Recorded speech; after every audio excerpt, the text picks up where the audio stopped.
अभिप्रेरण का जो छठवां महत्व वो इस प्रकार है। कर्मचारियों के आवागमन में कमी यानी reduction in the employees turnover. देखिए बच्चों, जब किसी फर्म में काम करने वाले एम्प्लॉयज़ या कर्मचारी क्या हो जाते हैं, निराश हो जाते हैं, उनको वहाँ कार्य करने की इच्छा खत्म हो जाती है और वह इस स्थिति में क्या करते हैं, चूँकि उनको अपने करियर का कोई ग्रोथ नहीं दिख रहा है, उनके इनकम के साधनों में वृद्धि नहीं दिख रही है, उनको ऐसा लग नहीं रहा है कि वो सैटिस्फाइड है अपने कार्य को करने की वजह से या संतुष्ट है अपने कार्य को लेकर के, उन स्थितियों में क्या होगा, वो उस फर्म या उस कंपनी को छोड़कर अगर उनको कोई अच्छी जगह और दूसरी नौकरी मिलती है तो वो क्या करेंगे, चले जाएंगे या स्विच कर लेंगे, हम कहते हैं इंग्लिश में। अब इन स्थितियों से बचने के लिए अभिप्रेरण बहुत महत्वपूर्ण योगदान देता है। कैसे देता है? जब अभिप्रेरित होता है व्यक्ति, चाहे वो फाइनेंशियल या मॉनेटरी रूप से, या अगर हम उसको पैसों की तरफ से मदद करें या उसकी प्रशंसा करके मदद करें या उसको पद दे करके उसकी महत्व को बढ़ाएं, तो उस स्थिति में क्या होगा, वह व्यक्ति संतुष्ट महसूस करेगा।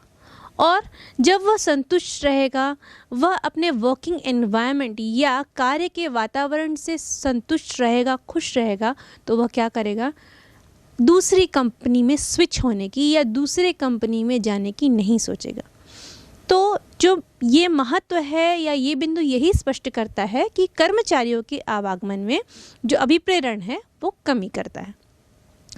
हम सातवें महत्व की ओर बढ़ते हैं। सातवां महत्व कुछ इस प्रकार है, श्रम अनुपस्थिति में कमी यानी रिडक्शन इन एब्सेंटी। अब क्या हो गया, लोग निराश हैं या कर्मचारी निराश हैं, वो क्या करते हैं, छुट्टियां लेना शुरू कर देते हैं। इसके कई कारण हो सकते हैं, या तो उनको ऐसा लग रहा है जितनी मेहनत वो कर रहे हैं उस हिसाब से उनको वेतन उतना नहीं मिल रहा है, या इतने साल से अपना योगदान देने के बावजूद उनके वेतन में वृद्धि नहीं हो रही है, इसके अलावा उनका प्रमोशन नहीं हो रहा है, या करियर में ग्रोथ नहीं हो रहा है, या उनकी कहीं भी प्रशंसा नहीं हो रही है, केवल शोषण मात्र हो रहा है। तो इस स्थिति में क्या होते हैं, जो एम्प्लॉयज़ होते हैं वो निराश हो जाते हैं और जब तक उनको दूसरी कोई अच्छी अपॉर्चुनिटी या कुछ नया काम करने की जगह नहीं मिलती, वो क्या करने लगते हैं, काम चलाऊ काम करने लग जाते हैं। ये कैसे होता है, आधे दिन वो छुट्टी मार देते हैं या किन्हीं कामों के लिए वह नकार देते हैं या किसी वजह से उसको टाल देते हैं। तो इन सारी स्थितियों से हमको जो निकालता है या किसी फर्म को जो बाहर निकालता है वो एकमात्र कौन होता है, मोटिवेशन होता है या अभिप्रेरण होता है। तो बच्चों, इस तरीके से अभिप्रेरण के हमने 7 महत्व समझे। 8वां महत्व कुछ इस प्रकार है। 8वां महत्व कहता है कि कर्मचारियों की नकारात्मक मनोवृत्ति को सकारात्मक मनोवृत्ति में बदलने में सहायक, helps in changing negative attitude in positive attitude of employees. Simple सा फंडा है, आप खुश हैं, आप सेटिस्फाइड हैं, या हम कह सकते हैं एम्प्लॉयज़ खुश हैं और एम्प्लॉयज़ संतुष्ट हैं अपने फर्म से, तो जो उनकी नेगेटिविटी थी या जो उनकी कंपनी के प्रति नकारात्मक स्वभाव था वो अपने आप किस में बदल गया, सकारात्मक स्वभाव में हो गया। तो यहाँ ये चेंज लाने में किसका योगदान था, एकमात्र अभिप्रेरण या मोटिवेशन का योगदान था। तो बच्चों, इन महत्वों को जानने के बाद हम निष्कर्ष यह निकाल सकते हैं कि जो फर्म या उपक्रम अपने एम्प्लॉयज़ को या कर्मचारियों को अभिप्रेरित रखते हैं या मोटिवेटेड फील कराते हैं या संतुष्ट रखते हैं, वो क्या होते हैं, वह अपने गोल्स यानी ऑब्जेक्टिव या उद्देश्य को प्राप्त करने में उन्हें वह कर्मचारी बहुत मदद करते हैं और वह अपने गोल्स या ऑब्जेक्टिव को इजीली या आराम से पा लेते हैं। बच्चों, ये तो हुई महत्व की बात। अब हम प्रक्रिया जानेंगे। अरे, मेरा फ़ोन ख़राब हो गया, कैसे करूं? अब मैं क्लासेस कैसे लूँगी? बच्चों तक मेरी क्लासेस या मेरी ऑनलाइन क्लासेस कैसे पहुंचेंगी? मैं जो पढ़ा रही हूँ बच्चों तक कैसे पहुंचेगा? जाती हूँ शॉप ले करके आती हूँ अपने लिए मोबाइल। अरे, बहुत सारे रेंजेस में बहुत सारे मोबाइल्स अवेलेबल हैं, मेरे लिए कौन सा ठीक होगा? हाँ, ये ठीक है, इस पे कार्य करके देखती हूँ, ये अच्छा चल रहा है। हाँ चलो ठीक है, मेरी जो आवश्यकता थी वो पूरी हुई। अब मैं आराम से क्लासेस ले सकती हूँ। बच्चों, आपने इस समय मेरे चेहरे पर बहुत सारे भाव देखे। आपने देखा कि मैं चिंता में आ गई या टेंशन में आ गई, या एक पहले नीड ऑकर हो गई कि अरे मेरा मोबाइल ख़राब हो गया है जिससे मैं ऑनलाइन क्लासेस लेती थी, उस वजह से मैं चिंतित हो गई थी। फिर आपने देखा कि एक चिंता की वजह से वो इच्छा निर्मित हुई कि नहीं, मेरे पास एक नीड है कि मुझे बच्चों को पढ़ाना है, और इस समय मैं पढ़ाने के लिए ऑनलाइन क्लासेस के लिए मोबाइल की मदद ले रही थी, उस पर वीडियो बनाती थी। अब चूँकि मोबाइल ख़राब हो गया है तो मुझे क्या करना है, एक ड्राइव या इच्छा मेरी निर्मित हुई कि नहीं, मैं मोबाइल ख़रीद लेती हूँ। उसके बाद मैंने क्या किया, मार्केट जा कर के बहुत सारी वैरायटीज़ में मोबाइल सर्च किए, और वहाँ पे मेरी जितनी कैपेसिटी है या जितना मैं अफोर्ड कर सकती हूँ अपनी कीमत के अंदर मैंने अपना मोबाइल अपने लिए ले लिया। अब यदि वो मोबाइल बहुत अच्छे से कार्य कर रहा है तो मैं क्या सेटिस्फाइड फील कर रही हूँ, और उस मोबाइल की वजह से चूँकि मेरा कार्य पूरा हो रहा है कि मुझे ऑनलाइन क्लासेस लेनी है, तो मैं टेंशन रिलीज़ हो गई। यही है प्रोसेस, और ये प्रोसेस देने वाले हैं सर रॉबिन्सन एंड कोटलर। इन्होंने ये प्रोसेस दिया। ये फिगर आप जो स्क्रीन पे देख रहे हैं, इस फिगर को आप देखिए। इस फिगर के अनुसार सबसे पहली चीज़ इन्होंने कही है असंतुष्ट आवश्यकता, यानी अनसेटिस्फाइड नीड। जैसे कि मेरी असंतुष्ट आवश्यकता क्या थी कि मेरा मोबाइल ख़राब हो गया है।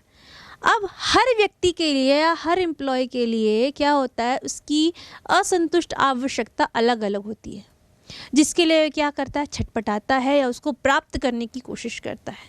यहीं पे आती है दूसरा बिंदु या नेक्स्ट प्रोसेस का स्टेप, जिसे टेंशन या तनाव कहते हैं। अब वो चिंतित हो जाता है कि किस तरीके से अपनी उस इच्छा को पूरी किया जा सके। अब उसके लिए वो क्या करता है, उसकी इच्छाएं जागृत होती हैं कि मुझे ये चीज़ चाहिए और इसको मैं किस तरह अलग अलग तरीक़ों से पा सकता हूँ और कैसे पा सकता हूँ। और उसके लिए फिर वो क्या करता है, खोज व्यवहार, जो कि चौथा स्टेप है, सर्च बिहेवियर, कि कैसे अपनी आवश्यकताओं की पूर्ति कर सकता हूँ। खोज लिया अब उनको जो चाहिए था। अब नेक्स्ट स्टेप में क्या आता है, आवश्यकता संतुष्टि। अब जो मोबाइल मैंने लिया, अगर वह प्रॉपर काम नहीं कर रहा होता, या जो मेरी नीड है या जो कह सकते हैं जो मेरी आवश्यकता है उसको पूरी नहीं कर रहा होता, उस स्थिति में क्या होता, उस स्थिति में होता ये कि मेरी जो नीड होती या आवश्यकता होती वो संतुष्ट नहीं होती है, सेटिस्फाइड नहीं होती, तो यहाँ पे वो स्टेप ब्रेक हो जाता। लेकिन अगर मेरी नीड सेटिस्फाई हो रही है या मेरी आवश्यकता संतुष्ट हो रही है, उस स्थिति में होगा ये कि मैं तनाव मुक्त हो गई, जो कि इसका अंतिम स्टेप है इस पूरी प्रोसेस का। और जब तनाव मुक्त हो गई तो उस समय क्या हुआ, अब मैं अपने कार्य को पूरा मन लगा करके 100% दे करके अपने से कर सकती हूँ।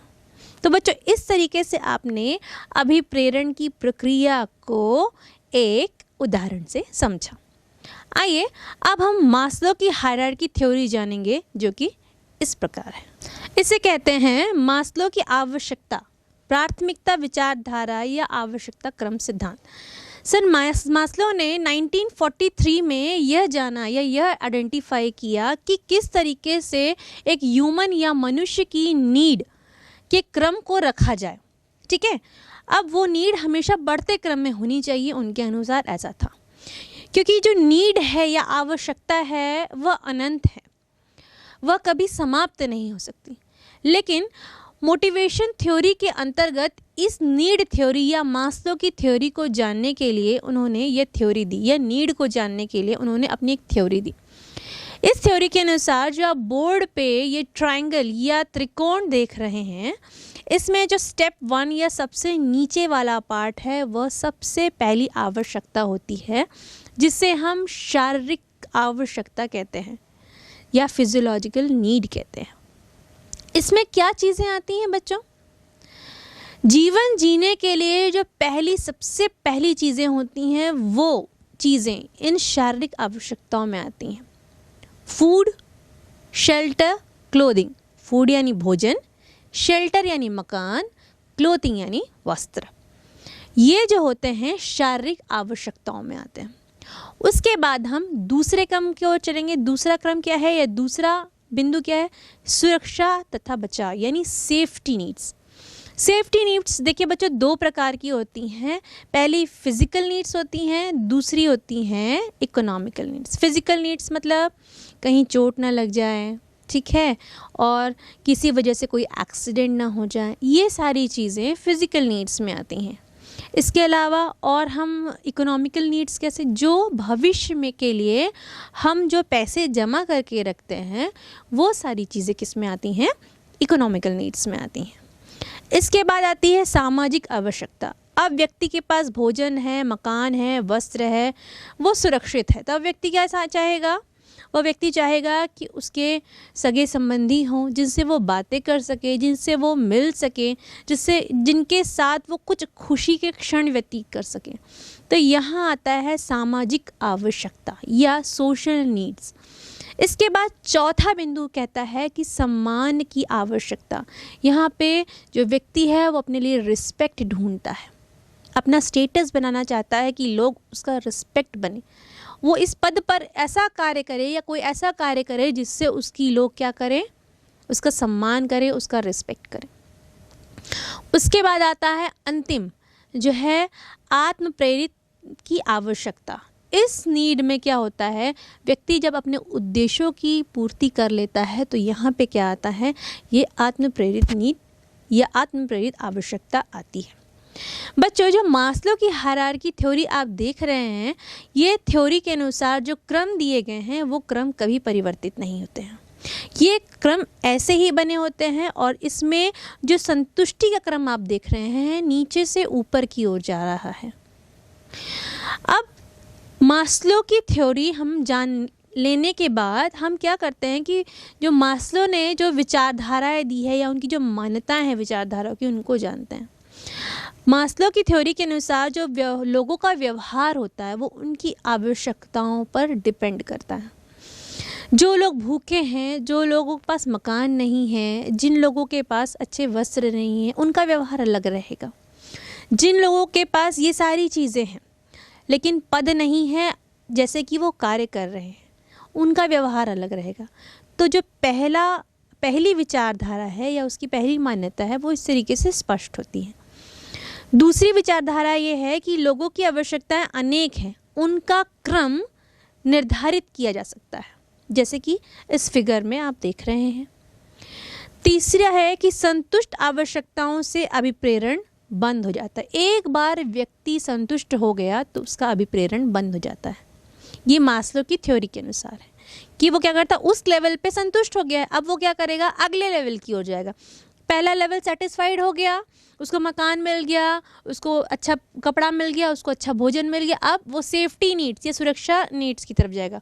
वहाँ पे भी वो संतुष्ट हो गया, उसके ऊपर क्या आ जाएगा? वो सामाजिक आवश्यकता की ओर है। वहाँ पे भी वो संतुष्ट हो गया तो क्या करेगा? अब सम्मान की आवश्यकता खोज करेगा, और जब वहाँ पे भी वो संतुष्ट हो जाएगा तो वह उसके ऊपर की आवश्यकता की ओर बढ़ेगा। तो ये जो है तीसरी इसकी मान्यता है। चौथी है कि लोग अगली उच्च स्तरीय आवश्यकता पर तभी जाते हैं जब वह निम्न स्तरीय आवश्यकता को पूरी कर लेते हैं।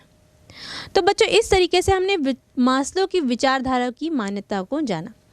अब जो हम देख रहे हैं इस फिगर में, इसमें आप देख रहे होंगे कि एक तरफ मैंने व्यक्तिगत लिखा हुआ है और एक तरफ लिखा है संगठन संबंधी आवश्यकताएं। ये आप देख रहे हैं कि ये जो आवश्यकताएं हैं वो ऊपर की ओर जा रही हैं, यानी संतुष्टि का जो क्रम है वो ऊपर की ओर है। अगर हम व्यक्तिगत को देखें, व्यक्तिगत संबंधी आवश्यकताओं को देखें तो इसमें पहले लेवल पे आती है व्यक्ति की भूख। उसी के बाद दूसरी लेवल पे आती है उसकी आय स्थिरता। फिर वह चाहता है कि उनकी लोगों से मित्रता हो, उसका समाज में सम्मान मिले। ये चौथा पद की बात जहाँ आ रही है। और उसके बाद आती है स्कंद संतुष्टि की, वो पूरी तरह संतुष्ट है। उसी तरीके से हम इस तरफ देखें तो यहाँ पे दिख रहा है हमें संगठन संबंधी आवश्यकता। इसमें जो पहली आवश्यकता होगी वो मूल वेतन होगा, उसके बाद आएगी, जब सेफ्टी की बात कर रहे हैं तो पेंशन की योजना की बात आएगी, पेंशन संबंधी की। वो रिटायर हो जाएंगे तो उनके बाद कौन से पेंशन प्लान्स उनको मिलेंगे, किस तरीके से वो अपना भरण करेंगे या अपनी जीविका चलाएंगे। तो ये सुरक्षा जो हमारा दूसरा बिंदु होता है या दूसरा चरण है मास्लो की हायरार्की थ्योरी का। तो संगठन संबंधी आवश्यकता में इसके दूसरे चरण में हम पेंशन योजना लेते हैं। तीसरे चरण में हम बात करेंगे कि सहयोगियों से मधुर संबंध, और चौथे चरण में हम देखेंगे पद शीर्षक, और उसके बाद हम देखते हैं उद्देश्यों की प्राप्ति, जो कि अंतिम चरण है। तो बच्चों, इस तरीके से हमने व्यक्तिगत एवं संगठन संबंधी आवश्यकताओं के क्रम को समझा। बच्चों, पूरी मास्लो की थ्योरी हमने जान ली, उनकी मान्यताएं जान ली, अब व्यक्तिगत और संगठन संबंधी आवश्यकताओं का क्रम भी जान लिया।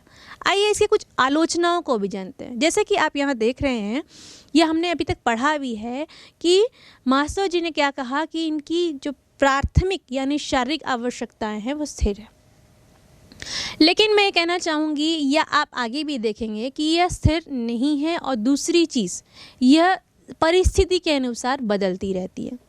दूसरी चीज़ ये है कि ये एक ही आवश्यकता पर बलवती होती है और शेष इनके अनुसार उस समय क्या होती हैं, महत्वहीन हो जाती। ऐसा कोई ज़रूरी नहीं है।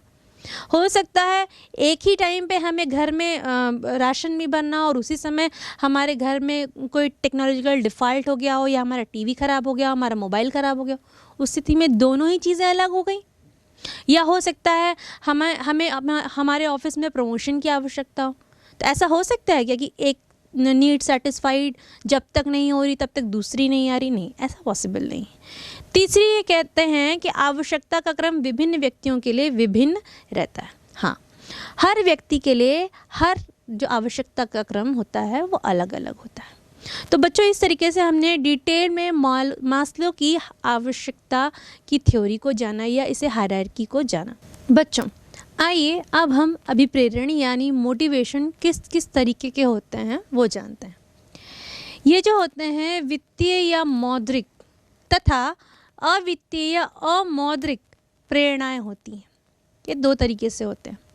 इसे इंग्लिश में हम कहते हैं financial and non financial incentives. अब फाइनेंशियल यानी वित्तीय, और अवित्तीय को इंग्लिश में हम नॉन फाइनेंशियल कहेंगे।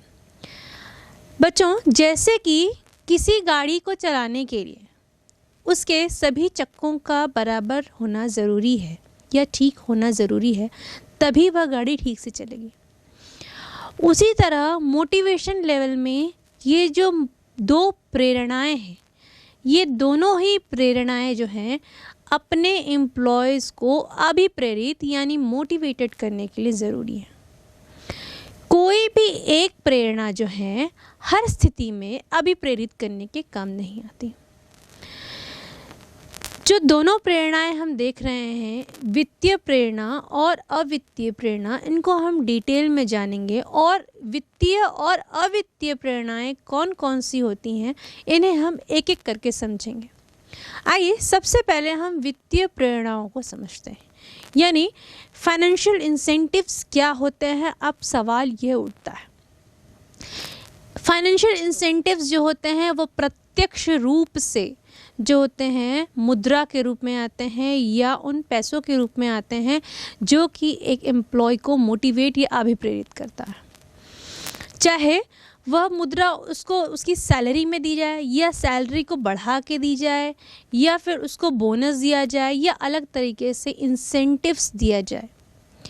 अब जब हमने वित्तीय जो इंसेंटिव है या वित्तीय प्रेरणा है उसको समझा है, तो वित्तीय प्रेरणा में कौन कौन से ऐसे जो कह सकते हैं टेक्निक्स यूज़ होते हैं या तरीके काम में लाए जाते हैं जिससे कि क्या करें एम्प्लॉयज़ को अभिप्रेरित किया जा सके। अब इसमें जो आप देख रहे हैं स्क्रीन पर, इन तरीकों का या इन प्रेरणाओं का यूज़ करके हम क्या करते हैं, एम्प्लॉयज़ को वित्तीय रूप से प्रेरित करते हैं। इसमें सबसे पहली जो प्रेरणा देख रहे हैं आप या इंसेंटिव्स देख रहे हैं आप, वो है वेतन एवं भत्ते, पे एंड अलाउंसेस जिसे कहते हैं। अब बच्चों, इसमें जो होता है जो मूल वेतन होता है या बेसिक पे स्केल कह सकते हैं वो भी आता है, और महंगाई भत्ता यानी डियरनेस अलाउंस, ये चीज़ें सम्मिलित होती हैं। उसके बाद आप देख रहे हैं दूसरा जो प्रेरणा है वह उत्पादकता मजदूरी मिलान प्रेरणा यानी प्रोडक्टिविटी लिंक्ड वेज इंसेंटिव। इसमें क्या कहते हैं कि अगर प्रोडक्टिविटी यानी उत्पादकता ज़्यादा है तो उसी हिसाब से मज़दूरों को भी उनकी मजदूरी ज़्यादा दी जाए। मतलब उत्पादकता से मजदूरी को लिंक करके या जोड़ करके उनकी मजदूरी को बढ़ा करके देना बताया गया है। तीसरी प्रेरणा या तीसरे इंसेंटिव प्लान हम देखें तो वह ये कहता है कि बोनस देना। बच्चों, बोनस शब्द आपने अक्सर देखा है कि हमारे देश में फेस्टिवल्स पे बोनस अधिक दिए जाते हैं। ये क्या होते हैं, जो वार्षिक रूप से जो व्यक्ति या एम्प्लॉयज़ कर्मचारी कार्य करते हैं उन कर्मचारियों को उनके अच्छे कार्यों के लिए क्या दिया जाता है, एक मोटिवेशन या मोटिवेशन, एक अभिप्रेरण के रूप में उनको यह अमाउंट या राशि दी जाती है। अक्सर आपने सुना होगा आपके पेरेंट्स को जो कि वर्किंग हैं उनको दिवाली बोनस मिलता है, दशहरा बोनस मिलता है, तो बोनस यहाँ पे आपने सुना है। उसके बाद हम बात करते हैं लाभ भागीदारी की यानी प्रॉफिट शेयरिंग। प्रॉफिट शेयरिंग क्या होता है, एक कंपनी है उसने अपना ईयरली टारगेट जो बनाया है, अब वह कंपनी अगर अपने ईयरली टारगेट जो उसने डिसाइड किया है या सोचा है उसको क्या करती है, प्राप्त करती है। अब उस टारगेट को प्राप्त करने के बाद जो एड ऑन या प्लस में या जो इसके अतिरिक्त वो लाभार्जन करेंगे उस लाभ को वो क्या करेंगे, अपने एम्प्लॉयज़ के साथ बांटेंगे। ये होता है प्रॉफिट शेयरिंग या हम कह सकते हैं इसे ने लाभ भागिता। इसके बाद आती है सहभागिता अथवा स्टॉक ऑप्शन, कोऑपरेशन और स्टॉक ऑप्शन। ये लाभ भागिता आपने देखा और इसके बाद जो नेक्स्ट बिंदु आप देख रहे हैं सहभागिता, ये दोनों लगभग सिमिलर हैं। डिफरेंस बस इतना है कि इसमें क्या होता है, जो एम्प्लॉयज़ होते हैं मैनेजरियल लेवल पे भी क्या करते हैं, कार्य करते हैं और वो क्या कर सकते हैं, कंपनी के शेयर्स को खरीद सकते हैं और उससे अपना जो जीविका बढ़ा सकते हैं या लाभार्जन कर सकते हैं। उसके बाद आता है सेवानिवृत्ति लाभ या रिटायरमेंट बेनिफिट्स। बच्चों, सेवानिवृत्ति लाभ या रिटायरमेंट बेनिफिट्स में आपने प्रोविडेंट फंड सुना हुआ है।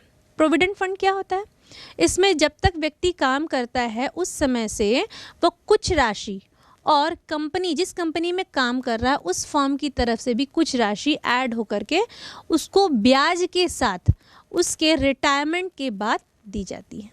ये प्रोविडेंट फंड सेवानिवृत्ति लाभ के बाद आता है। बच्चों, रिटायरमेंट बेनिफिट्स में पीएफ के अलावा एक ग्रेजुटी यानी उपदान भी एक ऐसा शब्द आपने सुना होगा, जिसमें क्या होता है, जब एम्प्लॉयज़ जो काम करते हैं और रिटायरमेंट के बाद क्या होता है, उनके ओनर्स के द्वारा या फर्म के जो मालिक हैं उनके द्वारा क्या किया जाता है, कुछ राशि उनको दी जाती है कि इतने सालों तक आपने हमारे साथ कार्य किया है तो इसलिए आपको ये राशि कंपनी की ओर से प्रदान की जाती है। इसे हम ग्रेजुटी कहते हैं। और इसके बाद आप अनुलाभ या परक्विस्टीज जानते हैं। इसमें क्या होता है, बहुत सी कंपनियां ऐसी होती हैं जो अपने साथ कार्य करने वाले कर्मचारियों को क्या करती हैं, मकान देती हैं जिसका वो किराया नहीं लेती, फ्री बिजली, फ्री पानी, साथ ही हॉस्पिटल की सुविधा, बच्चों के लिए स्कूल, वो भी 50% फीस के डिस्काउंट के साथ देती हैं। तो जो ये अनुलाभ है या परक्विस्टीज हैं, यह जो हैं क्या करते हैं, ये वित्तीय रूप से अपने एम्प्लॉयज़ को क्या करते हैं, मोटिवेट करते हैं कि वो उस कंपनी में बने रहें और अपने कार्य को अच्छे तरीके से करें और अपने कार्य को करते हुए क्या करें, वो जो ऑर्गेनाइजेशन या संगठन के उद्देश्य को प्राप्त करें।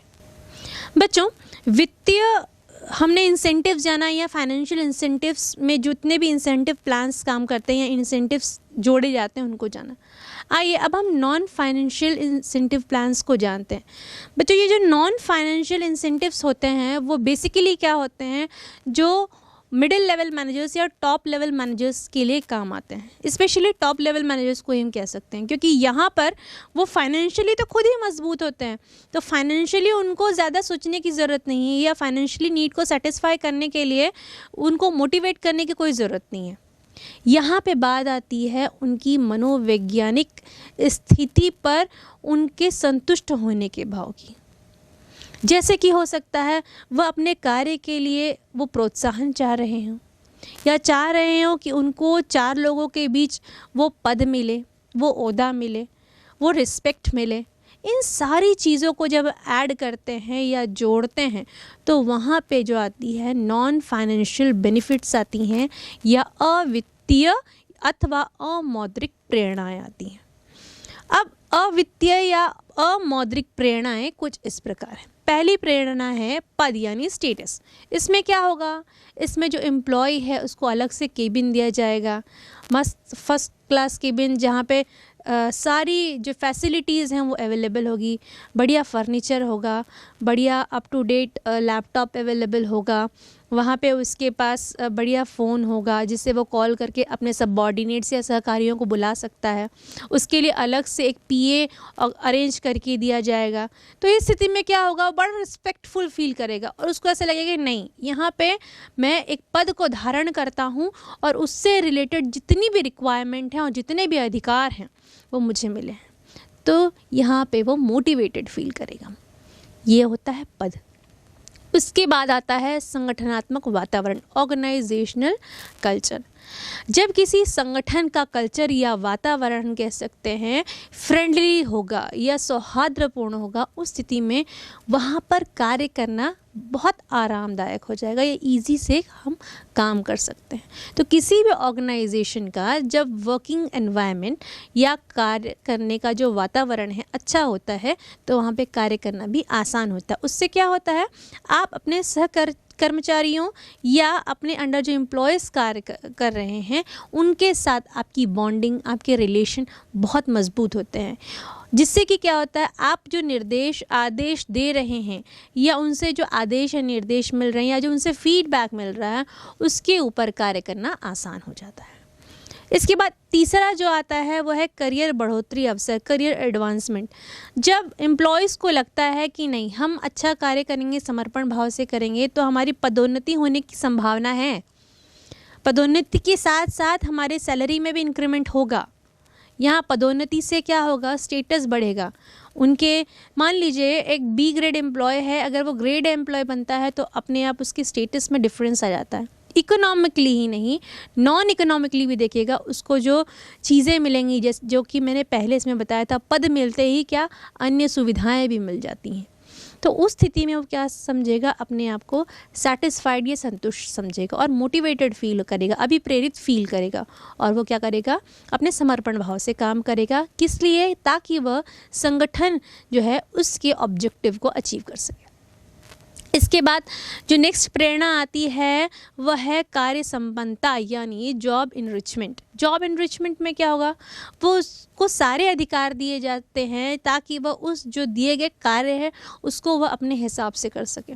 उसके लिए वह डिसीजंस ले सकता है, वह उसके लिए जिम्मेदार होगा। उसके लिए उसको किस तरह के कर्मचारी लगेंगे उनकी नियुक्ति करना या अन्य कोई भी अधिकार जो उस कार्य से रिलेटेड है, वो सारे अधिकार उसको दिए जाएंगे। इस स्थिति में भी क्या होगा, वह खुश रहेगा और वह अपने आप को पावरफुल महसूस करेगा।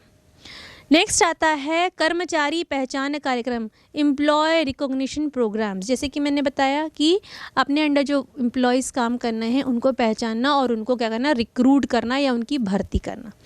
तो ये सारी स्थितियों में क्या होता है कि उनके पास पावर्स होते हैं, किसके पास, जो पद को होल्ड करते हैं या पदाधिकारी होते हैं। वो क्या करते हैं, अपने हिसाब से लोगों को हायर करते हैं, उनको अपने हिसाब से ट्रेनिंग प्रोग्राम्स देते हैं, उनको अपने हिसाब से कार्य सिखाते हैं, क्योंकि किस तरह का कार्य करना है, कैसे टारगेट अचीव करना है with in the given period. With in the given period मतलब जो काम के लिए समय सुनिश्चित किया गया है, उस सुनिश्चित समय में उस कार्य को किस तरीके से पूरा किया जाए, उसके लिए किस तरीके के व्यक्तियों की आवश्यकता होगी, उसका चुनाव कैसे करना, ये सारे अधिकार जो हैं वो उस व्यक्ति को दिया जाए। तो इस स्थिति में भी क्या होगा, वह संतुष्ट होगा, वह पदाधिकारी, और वह अच्छे से कार्य करेगा। उसके बाद आता है जॉब सिक्योरिटी। उस व्यक्ति को पता है, उस एम्प्लॉय को पता है कि उसके करियर का ग्रोथ होना है, वह अपनी सैलरी से सेटिस्फाइड है। उसके बाद वह यह भी जानता है कि कुछ समय के बाद उसका प्रमोशन होना है या कुछ समय के बाद उसकी सैलरी में या उसके वेतन में क्या है और जुड़ना है या वेतन में सुधार होना है।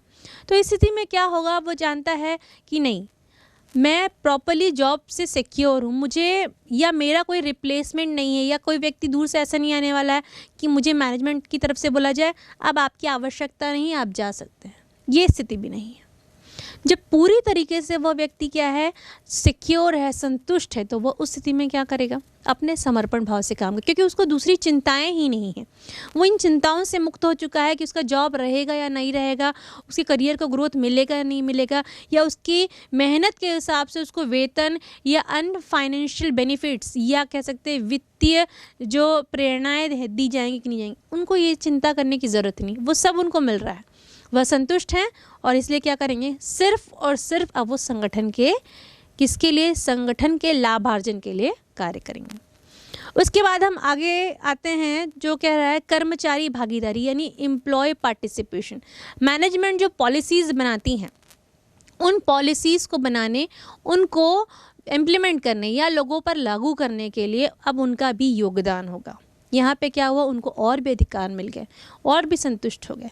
तो यहाँ पे कर्मचारी की भागीदारी आई कि कंपनी को किस तरीके से आगे बढ़ाया जा सके, या उनसे सुझाव मांगा जा रहा है कि किस तरीके से हम और क्या चीज़ें करें कि जो कंपनी का गोल है वो अचीव किया जा सके। तो यहाँ पे भी उनमें संतुष्टि की भावना आएगी कि नहीं, हमको क्या किया जा रहा है, हमसे सुझाव मांगा जा रहा है, हमको वो पदाधिकार दिया जा रहा है, हमको वो रिस्पेक्ट मिल रहा है। अंतिम बिंदु आता है, वो कहता है कर्मचारी सशक्तिकरण, एम्प्लॉय एम्पावरमेंट। यहाँ पर वो सारे अधिकार उनको दिए जाएंगे और उन सारे अधिकारों को वो क्या करेंगे, इंजॉय करेंगे, और उन अधिकारों को सही तरीके से उपयोग करके वो संगठन के उद्देश्यों की प्राप्ति करेंगे। तो बच्चों, इस तरीके से हमने क्या किया, वित्तीय और अवित्तीय प्रेरणाओं को समझा। अब हम इन वित्तीय और अवित्तीय जो प्रेरणाएं हैं उनमें अंतर को जानते हैं। मौद्रिक तथा अमौद्रिक प्रेरणाओं में अंतर, difference between monetary and non monetary incentives. अंतर का पहला आधार नाप यानी मेजरमेंट ले तो मौद्रिक प्रेरणाएं यानी मॉनेटरी इंसेंटिव्स में देखें तो इन्हें मुद्रा के रूप में नापा जा सकता है, और नॉन मॉनेटरी यानी अमौद्रिक प्रेरणाएं लें तो इन्हें मुद्रा के रूप में नहीं नापा जा सकता। दूसरा अंतर का आधार उपयुक्तता यानी सूटेबिलिटी लें तो ये निम्न स्तरीय कर्मचारियों के लिए अधिक उपयुक्त है। कौन? मौद्रिक प्रेरणाएं। और अमौद्रिक प्रेरणाएं देखें तो ये प्रबंधकों एवं उच्च स्तरीय कर्मचारियों के लिए अधिक उपयुक्त है। उसी तरह संतुष्टि का स्तर हम तीसरा अंतर का आधार लेते हैं, जिसे लेवल ऑफ सेटिस्फैक्शन इंग्लिश में कहते हैं। तो मौद्रिक प्रेरणाएं में देखें तो ये निम्न स्तरीय आवश्यकताओं को संतुष्ट करता है, और अमौद्रिक प्रेरणाएं देखें तो ये रोटी कपड़ा इनसे उच्च स्तरीय आवश्यकताएं जो हैं, सम्मान पद व आत्म प्राप्ति, इन चीज़ों की संतुष्टि हेतु होती है।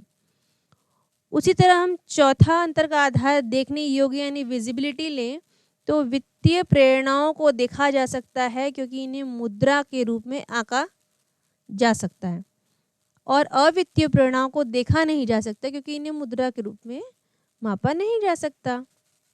इसी तरह पांचवा हम अंतर का आधार यदि उदाहरण यानी एग्जाम्पल लें तो मौद्रिक प्रेरणाएं देखते हैं तो उसमें वेतन एवं भत्ते, बोनस, अनुलाभ आदि आते हैं, और अमौद्रिक प्रेरणाओं में देखते हैं तो पद, सेवा, सुरक्षा, कर्मचारी और भागीदारी आदि इसमें आते हैं। तो बच्चों, इस तरीके से हमने मौद्रिक एवं अमौद्रिक प्रेरणाओं में अंतर को जाना।